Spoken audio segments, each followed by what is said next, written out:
گزارے کیسے زندگی،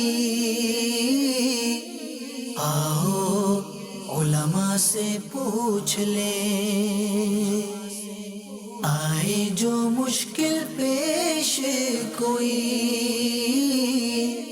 آؤ علماء سے پوچھ لیں۔ الحمدللہ رب العالمین والصلاة والسلام علی سید المرسلین، اما بعد فاعوذ باللہ من الشیطان الرجیم، بسم اللہ الرحمن الرحیم۔ الصلاة والسلام علیک یا رسول اللہ وعلی آلک واصحابک یا حبیب اللہ، الصلاة والسلام علیک یا نبی اللہ وعلی آلک واصحابک یا نور اللہ۔ میٹھے میٹھے اسلامی بھائیوں اور مدنی چینل کے ناظرین، سلسلہ دارالفتہ اہل سنت میں ایک بار پھر حاضر ہیں۔ انشاءاللہ عز و جل بہت اہم گفتگو ہوگی، اور آج کا جو موضوع ہے یہ بڑا اہم موضوع ہے، اور موضوع ہے کاروبار میں شرکت، یعنی پارٹنرشپ جس کو کہا جاتا ہے۔ انشاءاللہ عز و جل اس پر گفتگو کی جائے گی۔ اگر آپ آخر تک شامل رہیں گے تو اس موضوع سے متعلق اہم معلومات آپ کو حاصل ہوگی، اور یقیناً اس میں ایک بہت بڑی تعداد ہے جو اس طرح کاروبار کر رہی ہے۔ شرعی طریقہ کیا ہے، جائز طریقہ کیا ہے، اس طرف انشاءاللہ عز و جل نشاندہی کی جائے گی۔ ابتداءً درود پاک کی فضیلت کے فرمان مصطفیٰ صلی اللہ تعالیٰ علیہ وسلم ہے، جو مجھ پر روز جمعہ درود شریف پڑھے گا میں قیامت کے دن اس کی شفاعت کروں گا۔ صلو علی الحبیب صلی اللہ تعالیٰ علی محمد صلی اللہ علیہ وسلم۔ مفتی صاحب تشریف فرما ہے۔ پہلا سوال میں عرض کروں گا، حضور یہ ارشاد فرمائیں کہ ہمارے اس معاشرے کے اندر کچھ افراد، عموماً دو یا دو سے زائد افراد مل کر کاروبار کرنا چاہتے ہیں، تو شرعی طریقہ اس کا کیا ہے، وہ کس طرح یہ کاروبار کریں گے؟ الحمدللہ رب العالمین والصلاة والسلام علی سید الانبیاء والمرسلین، اما بعد فاعوذ باللہ من الشیطان الرجیم، بسم اللہ الرحمن الرحیم۔ الحمدللہ عز و جل شریعت اسلامیہ نے ہمیں جہاں پر دین اسلام میں جو عبادات ہیں ان کے کرنے کا طریقہ ہمارے سامنے بیان کیا، اس طریقہ کار کے مطابق ہمیں عبادتیں کرتے ہیں۔ جی ہماری جو معاشیات ہے اس کے حوالے سے بھی ایک بہت ہی اچھا سیٹ اپ ہمیں عطا کیا گیا ہے، ٹھیک ہے، اور اس سیٹ اپ کے اندر ایک سیٹ اپ یہ بھی ہے پارٹنرشپ، ٹھیک، کاروبار آپس میں دو افراد یا دو سے زیادہ افراد مل کر آپس میں کاروبار کرتے ہیں۔ صحیح، اب بعض اوقات ہوتا یہ ہے کہ دو لوگ کام کرنے والے ہیں، اب وہ کام اپنا کر بھی رہے ہیں، صحیح، مگر بعض اوقات ہوتا یہ ہے کہ ایک شخص یہ سمجھتا ہے کہ اگر میں فلاں شخص کے ساتھ مل کر کاروبار کروں گا، ہم دونوں اگر کاروبار کرنا شروع کر دیں گے ٹھیک، تو ایسی صورت میں ہمیں کاروبار میں نفع جو ہے وہ زیادہ ہو جائے گا۔ ٹھیک ہے، یا بعض اوقات پارٹنرشپ کی ایک صورت یہ بھی ہوتی ہے جس کو مداربت بھی کہا جاتا ہے، کہ صحیح، ایک شخص کے پاس پیسہ ہوتا ہے، اب اس کو کاروبار کا تجربہ نہیں ہوتا، صحیح، اور دوسرے شخص کے پاس پیسہ نہیں ہوتا، اس کو کاروبار کا تجربہ ہوتا ہے۔ بعض اوقات ایسی بھی کیفیت ہوتی ہے کہ ایک شخص کے کاروبار میں اس کے ہاتھ میں اللہ تعالیٰ نے برکت عطا کی ہوتی ہے، سبحان اللہ، اب جب دوسرا شخص مٹی پہ ہاتھ ڈالتا ہے تو وہ بھی سونا ہو جاتی ہے، جو ایک محاورہ مشہور ہے کہ صحیح، مٹی میں ہاتھ ڈالتا ہے تو سونا بن جاتا ہے، جی، یعنی جی، جو بھی کام وہ کرے گا اس کو اس سے فائدہ ہی حاصل ہوگا۔ ایسی بھی کیفیت ہوتی ہے، احادیث طیبہ میں بھی اس کا ذکر ہے۔ ٹھیک، حضرت سیدنا عبداللہ بن حشام رضی اللہ تعالیٰ عنہ یہ فرماتے ہیں، جب میں چھوٹا بچہ تھا جی، تو میری والدہ مجھے حضور نبی کریم صلی اللہ تعالیٰ علیہ وآلہ وسلم کی بارگاہ میں لے کر حاضر ہوئی، صحیح، عرض کی حضور اس کو بیعت کر لیجئے۔ ٹھیک، آقا دو جہاں صلی اللہ تعالیٰ علیہ وآلہ وسلم نے ان کو بیعت کیا، ان کے لیے برکت کی دعا کی۔ سبحان اللہ، اب آپ رضی اللہ تعالیٰ عنہ کے پوتے یہ فرماتے ہیں کہ جب میں اپنے دادا کے ساتھ مارکیٹ میں جاتا تو چونکہ ان کے لیے یعنی عبداللہ بن حشام رضی اللہ تعالیٰ عنہ کے لیے حضور نے دعا کی تھی، اب جب یہ مارکیٹ میں کاروبار کرنے کے لیے جاتے تو حضرت سیدنا عبداللہ بن عمر اور حضرت سیدنا زبیر رضی اللہ تعالیٰ عنہ کا ذکر ملتا ہے، یہ فرماتے کہ آپ ایسا کرو، ہمارے ساتھ آپ شرکت کر لو۔ سبحان اللہ، اور وجہ کیا بیان کرتے؟ وجہ یہ بیان کرتے چونکہ آپ کے لیے حضور علیہ الصلوۃ والسلام نے دعا، برکت کی دعا کی ہے، لہٰذا ہمیں کاروبار میں اپنا پارٹنر بنا لو، اپنا شریک بنا لو تاکہ ہمیں بھی فائدہ ہو جائے۔ صحیح، اور آپ کے پوتے فرماتے ہیں بعض اوقات ایسا ہوتا تھا کہ مارکیٹ میں جاتے تھے، خرید و فروخت کرتے تھے، اور ایک سالم اونٹ یعنی مکمل اونٹ نفع کے طور پر لے کے گھر پہ آتے۔ اللہ اللہ، بعض لوگوں کی کیفیت ایسی ہوتی ہے کہ ان کے پاس مال ہی نہیں ہوتا، صحیح، کچھ نہیں ہوتا ان کے پاس، اب وہ مارکیٹ میں جاتے ہیں، ایک چیز خریدی بیچ دی، اس سے کچھ نفع حاصل کیا، پھر خریدا، پھر بیچ دیا، اب وہ بغیر پیسے کے ہی نفع حاصل کر لیتے ہیں۔ سبحان اللہ۔ بعض لوگ ایسے ہوتے ہیں کہ جن کے پاس کچھ کام کرنے کی صلاحیت ہوتی ہے، صحیح، کوئی ہنر ان کے پاس موجود ہوتا ہے، پیسہ ان کے پاس بھی موجود نہیں ہوتا، اب یہ اپنے ہنر کے ساتھ کام کرتے ہیں اور کام کرنے کے بعد جو ہے وہ نفع حاصل کر لیتے ہیں۔ ٹھیک، اب اس میں بھی بعض اوقات ایسی صورت ہوتی ہے کہ ایک کام کرنا ہے، جیسے مثال کے طور پر کپڑے کا کام ہے، صحیح، اب کپڑے کے کام میں 4 کام کرنے والے ہیں، اس کو ایک ہی کام آتا ہے، صحیح،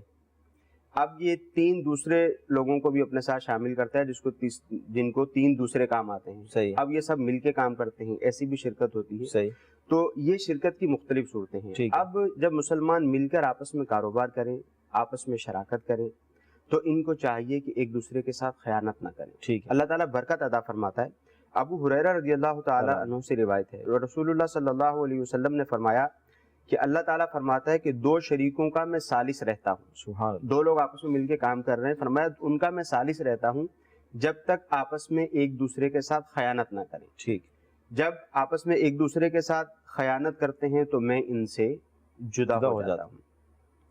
تو یوں برکت بھی حاصل ہو جاتی ہے، ایک دوسرے کا جو تجربہ ہے وہ بھی حاصل ہو جاتا ہے، صحیح، اور یوں کاروبار میں جو ہے وہ نفع حاصل ہوتا رہتا ہے۔ ٹھیک، اب جتنی بھی شرکت کی صورتیں ہیں علماء نے کتابوں میں بیان فرمائی ہیں، صحیح، اور ہمارے ہاں وہ رائج بھی ہیں۔ صحیح، اب لوگ اس کے اوپر عمل کر رہے ہوتے ہیں، اس کے مطابق کاروبار کر رہے ہوتے ہیں، مگر شرعی اصول و ضوابط اس شرکت کے کیا ہیں یہ لوگوں کو قطعاً معلوم نہیں ہوتا۔ صحیح، بعض تو ٹھیک ہی کر رہے ہوتے ہیں، صحیح، بعض ٹھیک ہی کر رہے ہوتے ہیں، مگر اکثر ایسا ہوتا ہے کہ وہ ٹھیک کام نہیں کر رہے ہوتے۔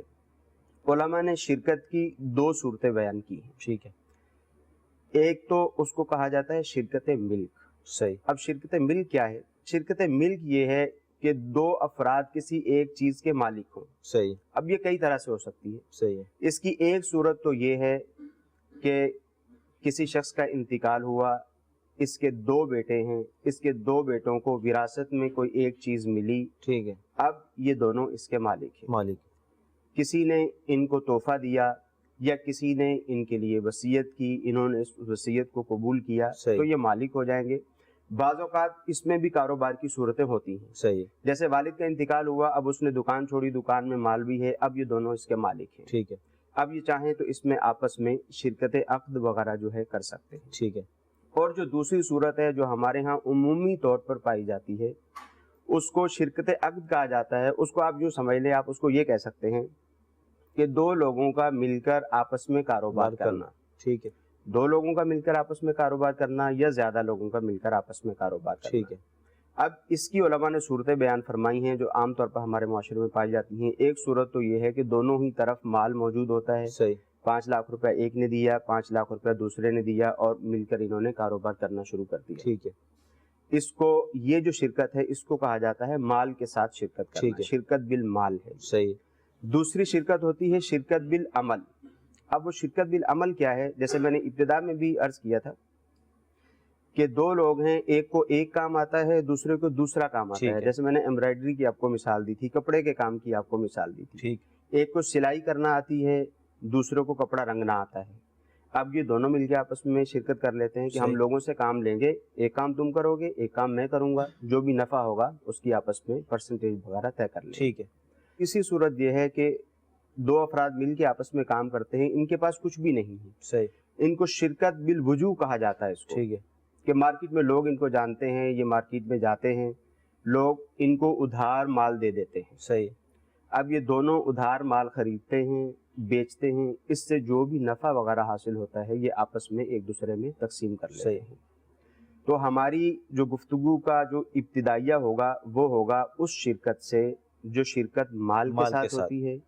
2 افراد مل کر کام کرتے ہیں، صحیح، ایک نے 5 لاکھ روپے دیے، دوسرے نے بھی 5 لاکھ روپے دے دیے، دونوں نے طے کر لیا کہ ہم اس کا سامان خریدیں گے اور بیچیں گے، جو بھی نفع ہوگا وہ آپس میں طے کر لیتے ہیں۔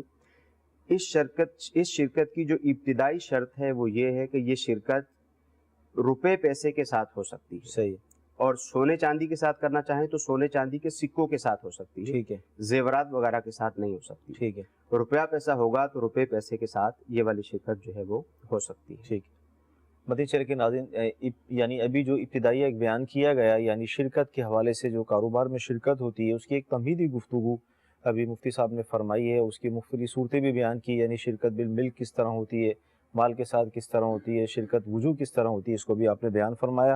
انشاءاللہ مزید اس پر ہم گفتگو کریں گے۔ اچھا حضور، یہ ارشاد فرمایا ابھی تو آپ نے جیسے نتیجہ بھی جو نکلا وہ یہ ہے کہ شرکت بالمال، یعنی دونوں طرف مثال کے طور پر 5-5 لاکھ روپے ہیں اور یہ 10 لاکھ ہو جائیں گے، پھر کاروبار شروع ہوگا۔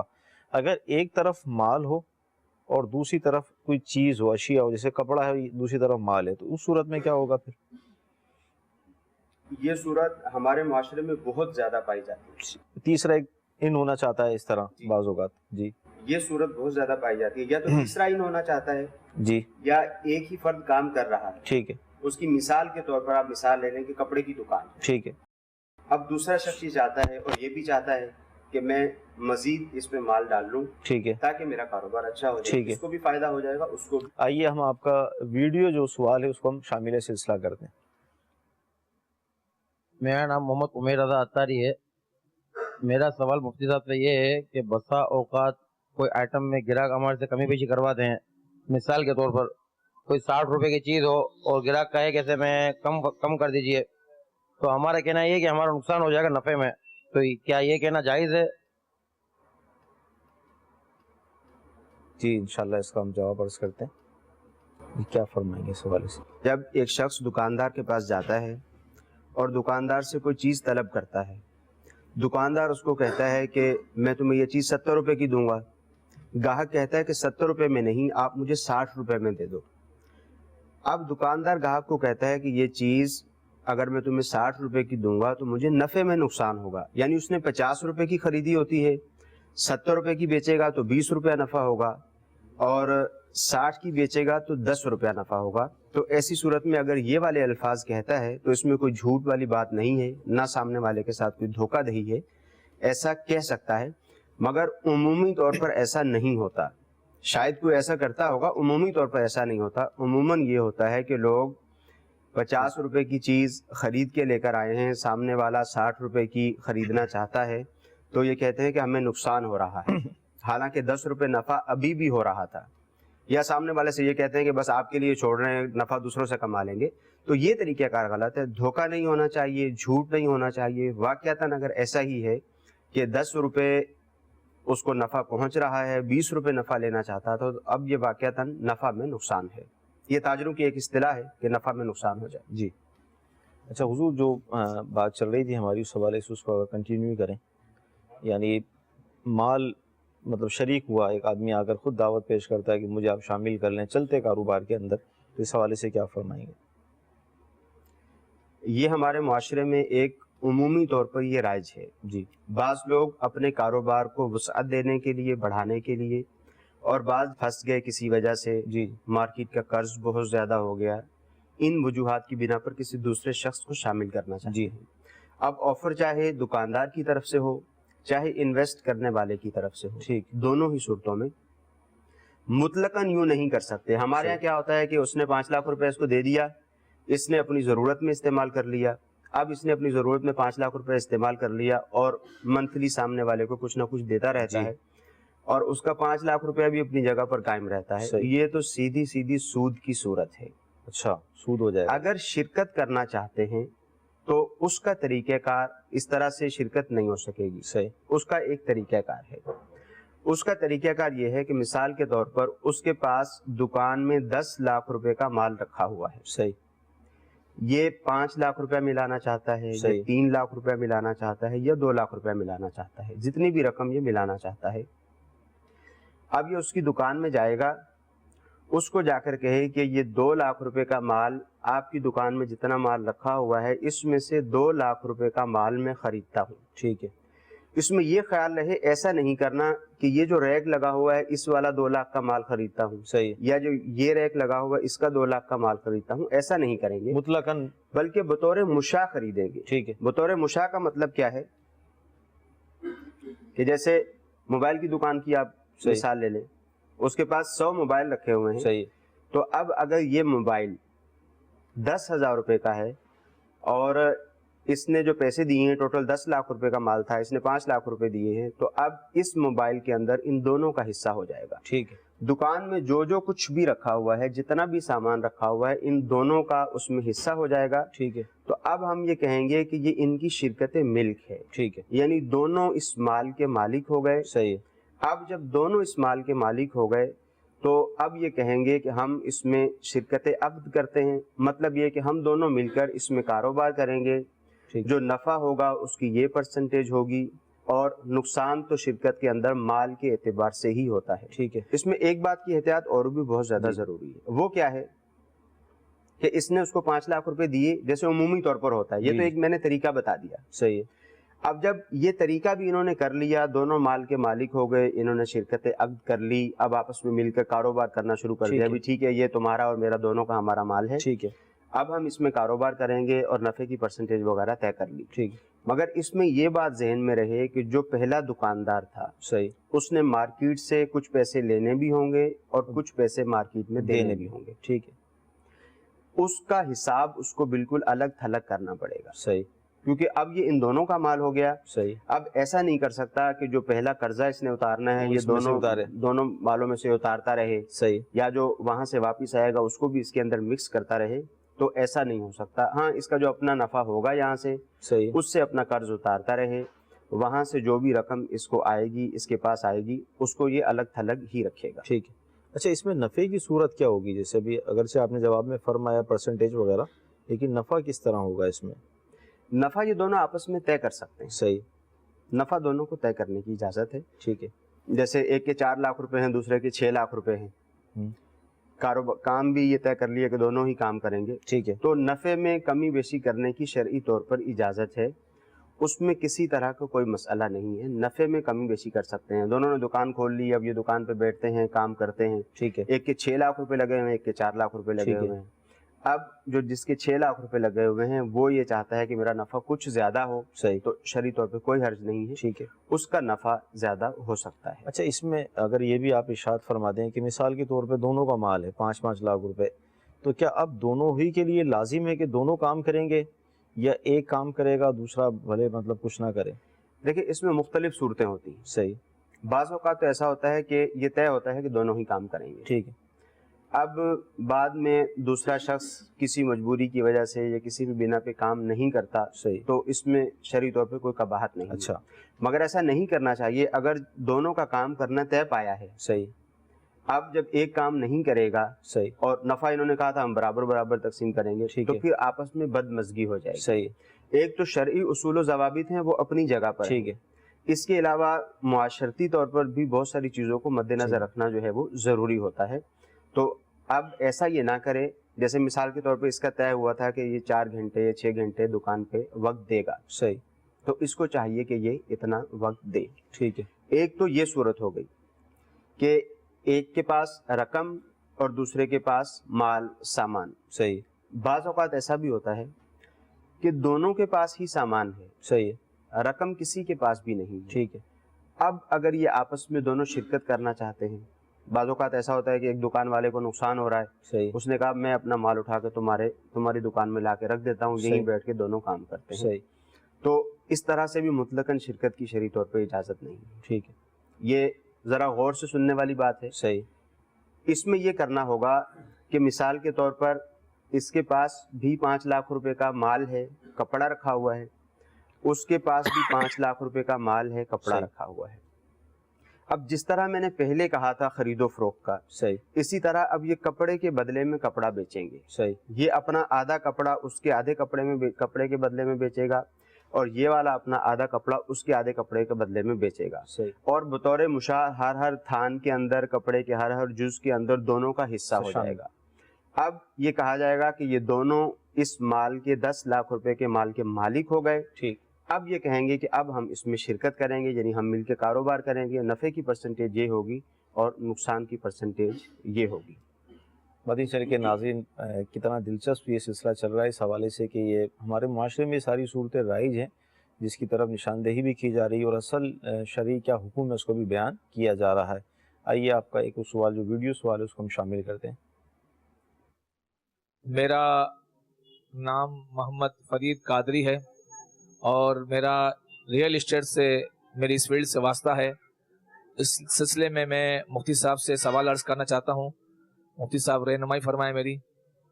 کہ سوال یہ ہے حضرت کہ اگر کسی دو پارٹیوں کے بیچ میں ہم سودا کرواتے ہیں کسی بھی چیز کا یا مکان کا یا دکان شاپ کا، اگر وہ کسی وجہ سے وہ سودا کینسل ہو جاتا ہے، ختم ہو جاتا ہے، تو جو سودے میں جو ٹوکن دیا جاتا ہے، جو بھی اس کی اماؤنٹ ہوتی ہے وہ دی جاتی ہے، تو اگر وہ سودا کینسل ہونے میں وہ ٹوکن واپس کیا جائے گا یا رکھ لیا جائے گا؟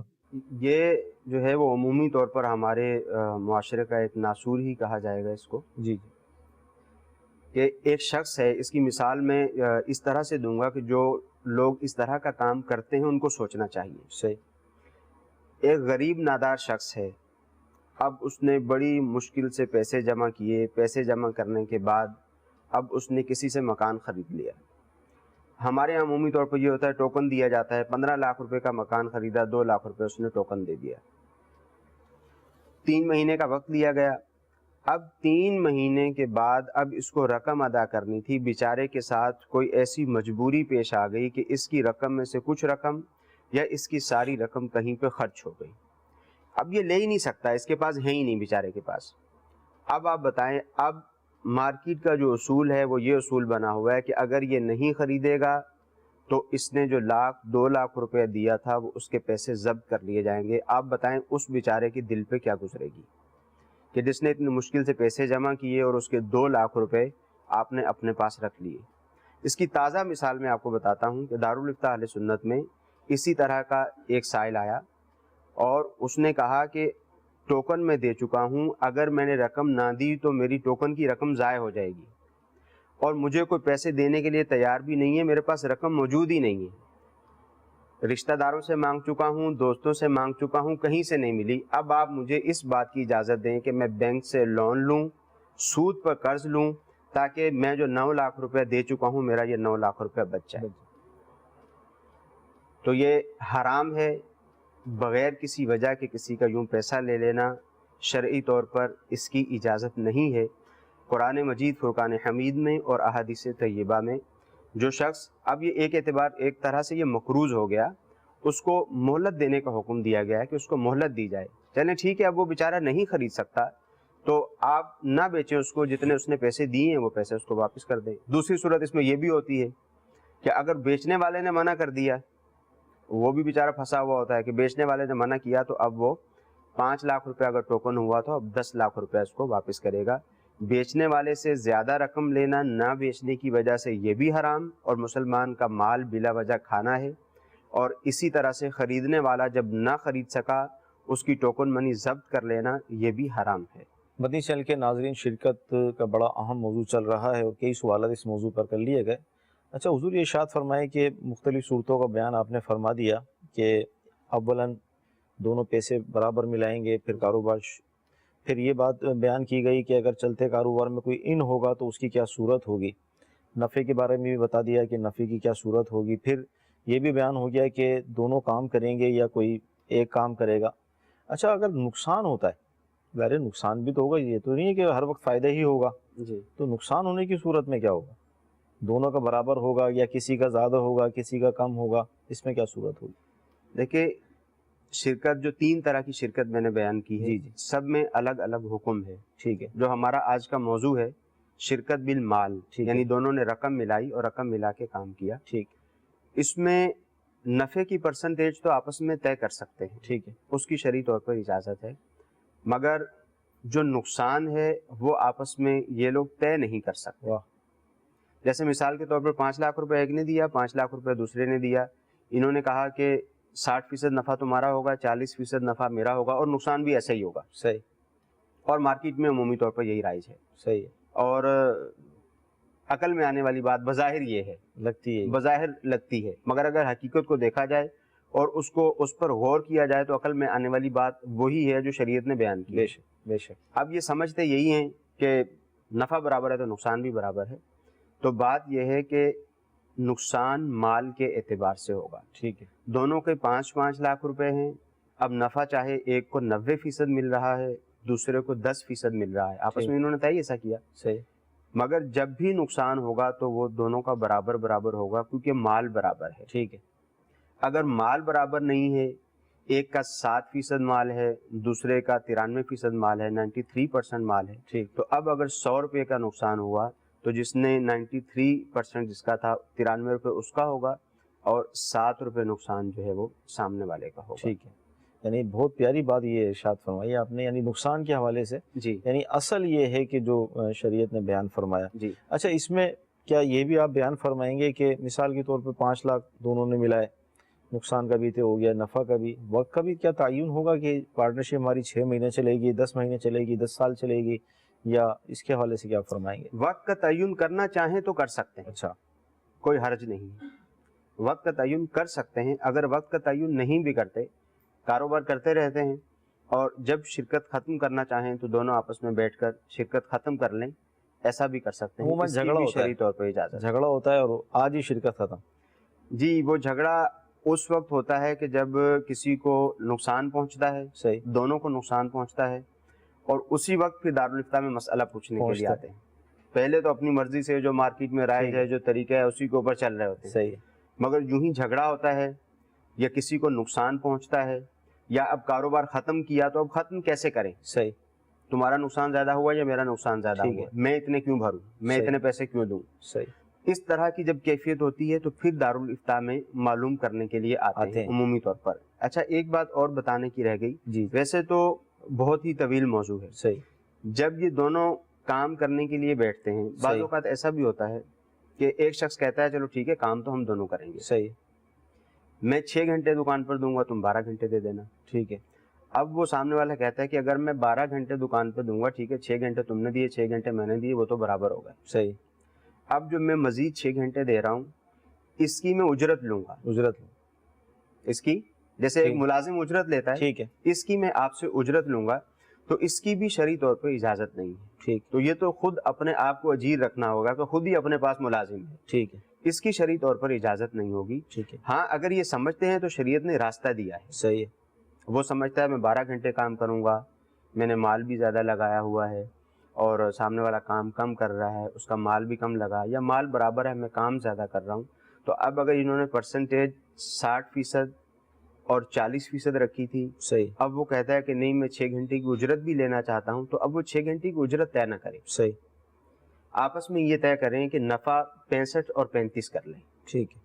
تاکہ وہ جو زیادہ ٹائم دے رہا ہے، جو زیادہ وقت دے رہا ہے، اس کو نفع زیادہ مل جائے. ٹھیک ہے. یہ جو اجرت والا سلسلہ ہے یہ نہ کیا جائے. کسی تیسرے شخص کو تو رکھ سکتے ہیں کام. صحیح. اس کو اجرت بھی دی جا سکتی ہے جو ان کا شریک نہیں ہے. ٹھیک. مگر خود ہی کہیں کہ میں اجیر بھی ہوں اور کاروبار بھی میرا ہے، صحیح. اس کی شرعی طور پر اجازت نہیں. مدین چینل کے ناظرین، یہ بہت پیاری بات ایک سامنے آئی کہ عموماً اس طرح کی جو پارٹنرشپ ہوتی ہے، جب اس کو وائنڈ اپ کرنا ہوتا ہے، ختم کرنا ہوتا ہے، تو وہ صورت بنتی ہے جھگڑے کی. اور جس طرح مفتی صاحب نے فرمایا ہے کہ اس وقت پھر دارالفتہ تشریف لاتے ہیں اور پھر اس مسئلے کا حل چاہتے ہیں. کیا یہ اچھا ہو، اللہ کرے ایسا دور آئے، یہ ذہن ہمارا بن جائے کہ جب بھی ہم کوئی کام شروع کریں، سب سے پہلے شرعی رہنمائی لیں کہ آیا یہ کام کس طریقے سے کیا جائے گا، اس کی شرعی رہنمائی کیا ہے، وہ کون سے طریقے ہیں جو ناجائز ہیں، وہ کون سے طریقے ہیں جو جائز ہیں، جو شریعت کے مطابق ہیں، جس پر ہمیں یہ کام کرنا ہے. اگر یہ پہلے سے اس پر اگر عمل ہو جائے تو انشاءاللہ عز و جل جھگڑے کی صورت ہی پیدا نہیں ہوگی اور مزید برکتیں انشاءاللہ نصیب ہوں گی. مزید کیا ارشاد فرمائیں گے آپ اس حوالے سے کہ ایک شریک کو پارٹنرشپ کے اندر اس شرکت میں کن کن باتوں کا خیال رکھنا چاہیے، اس حوالے سے کیا فرمائیں گے؟ دیکھیں، اولاً تو جب یہ دونوں آپس میں شرکت کرتے ہیں، جی، تو شرکت میں آپس میں ان دونوں کو بیٹھ کر اچھی طرح سے اولاً تو آپس کی گفتگو کر لینی چاہیے. ٹھیک ہے. آپس کی گفتگو کرنے کے بعد یہ جیسا بھی ایگریمنٹ بنانا چاہتے ہیں، عمومی طور پر مارکیٹ میں ایگریمنٹ وغیرہ بھی بنتے ہیں، جیسا بھی ایگریمنٹ بنانا چاہتے ہیں وہ یہ ایگریمنٹ بنائیں، اور اس کے بعد سب سے پہلا کام کریں کہ مفتی صاحب کی بارگاہ میں حاضر ہو کر اس کو چیک کروا لیں. ٹھیک ہے. کہ کیا آیا یہ جو میں نے کیا ہے، یہ جو ہم ایگریمنٹ کرنے کے لیے جا رہے ہیں، یہ ایگریمنٹ کرنا ہمارا درست ہے بھی یا نہیں ہے. ٹھیک ہے. سب سے جو مین فیکٹر ہے، سب سے جو مین بات ہے، جو جیسے میں نے حدیث مبارکہ شروع میں بیان کی تھی کہ جب آپس میں کام کریں تو ایک دوسرے کے ساتھ خیانت قطعی طور پہ نہ کریں. ٹھیک. نیت، ہاں، درست، نیت اچھی ہونی چاہیے، نیت درست ہونی چاہیے کہ ٹھیک ہے، میرے مسلمان بھائی کا مال ہے، اس کو بھی نفع پہنچے گا، میرا مال ہے، مجھے بھی نفع پہنچے گا. جب مال دونوں کا آپس میں مل جائے گا تو نفع جو ہے وہ زیادہ ہو جائے گا، دونوں کو صحیح۔ اچھا نفع مل جائے گا۔ تو اچھی نیت ہونی چاہیے اور سامنے والے کو نقصان بھی نہ پہنچائے، ٹھیک۔ اور شرکت کے جو اصول و ضوابط ہیں صحیح، ان کو بھی ضروری طور پر مد نظر رکھا جائے۔ جیسے ایک میں مثال دے دیتا ہوں، جیسے آپس میں گفتگو ہوئی، اس نے کہا کہ فلاں جگہ پر مال لے کر نہیں جانا، صحیح، وجہ ہے اگر یہ مال لے کر وہاں جاتا ہے تو اس کا مال چھن جانے کا اندیشہ ہے، ظاہر ہے، چوری ہو خوف، جانے خطرہ۔ کا اندیشہ ہے۔ اسی طرح جو ہے وہ فلاں شخص کے ساتھ کاروبار نہیں کرنا، صحیح۔ اس طرح کی اگر کنڈیشنز وغیرہ انہوں نے آپس میں لگا لی ہیں ٹھیک ہے، تو اب ان کے اوپر ان کو عمل کرنا ٹھیک۔ ہوگا۔ مال میں جان بوجھ کر اگر نقصان کریں گے، جان بوجھ کر نقصان پہنچائیں گے تو اس کا خمیازہ بھی جس نے نقصان پہنچایا ہے اس کو بھگتنا پڑے گا۔ ٹھیک۔ مدنی چینل کے ناظرین، سلسلہ آپ نے دیکھا، شرکت کے حوالے سے بہت اہم گفتگو ہوئی۔ اللہ تعالیٰ کی بارگاہ میں دعا ہے کہ اللہ عز و جل آج کا یہ سلسلہ اپنی بارگاہ میں قبول فرمائے، جو ہم نے سنا ہے، جو سیکھا ہے، اس پر عمل کرنے کی توفیق عطا فرمائے۔ آمین۔ صلو علی الحبیب صلی اللہ تعالی علی محمد صلی اللہ علیہ وسلم۔ گزارے کیسے زندگی، آؤ علماء سے پوچھ لیں، آئے جو مشکل پیش کوئی، آؤ علماء سے پوچھ لیں۔